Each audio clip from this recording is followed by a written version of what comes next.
children, the most precious objects they gave to them to protect.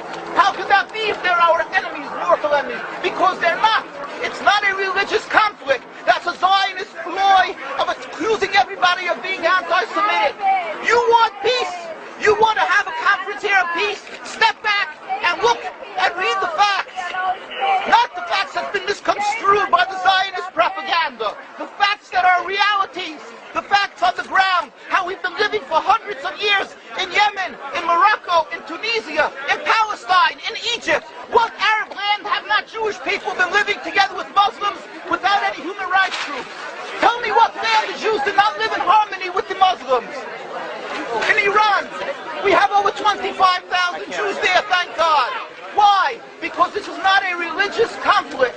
It's purely because of a political movement, a relatively new movement, which is antithetical, contradictory to the Jewish religion of thousands of years. Judaism is spirituality, a religion of compassion to emulate God. Zionism must be created 100 years ago by atheists, people who abhorred religion, who wanted to transform Judaism from religion to nationality, to a purely materialistic base, godless in its essence. That is not Judaism, and they have no right to use the name of Israel. They've usurped our name, they've stolen our symbols, and they've stolen our identity. And they are causing death and destruction, year in and year out. For over 50 years, death and bloodshed has not stopped because of a pure ideological belief called Zionism. They sacrifice on their idol bodies, human beings, hearts, souls. They rent, they've destructed houses, they've destructed people's lives. What can we do about this? Let's step back and think. There is a solution with God's help. If we would put away the politics, then we could know that we've been living and coexisting together. We most profusely apologize to the Muslims, to the Arabs, what has been done to them. And then we can return, they make restitution for what has been done to them. And then we will be able to live in harmony. Not an Israeli state, a one Palestinian state. One state as we have been living for hundreds of years. There will be peace.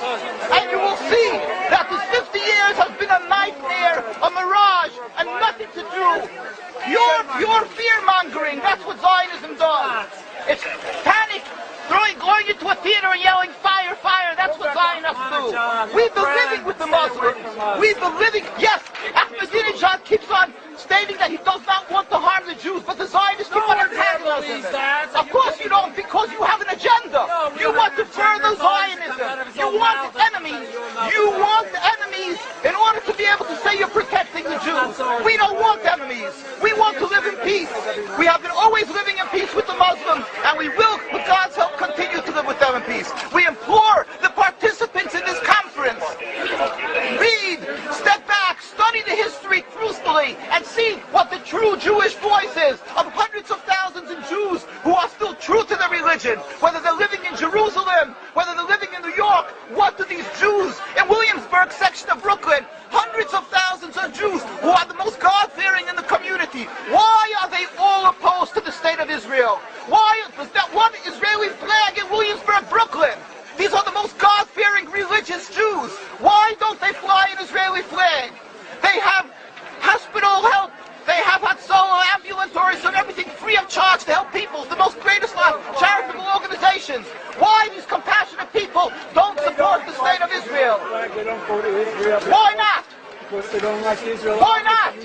Because the self-hating Jews? They're trying to build a Jewish state. Why? Are they fools? Are they fools? The reason is simply because they fear God. And I know why. You don't know why, and I know why. Because they're God-fearing. And God forbid us to have a state. We are in exile by God. We decree exile. And we are forbidden to oppress the people. We are forbidden to oppress the Palestinian people and steal their houses. That is what Judaism says. Thou shalt not steal. Thou shalt not kill. We have no right to the rule over the land of Palestine. This is what Judaism says, not what these robbers say. It's what the real Jews say.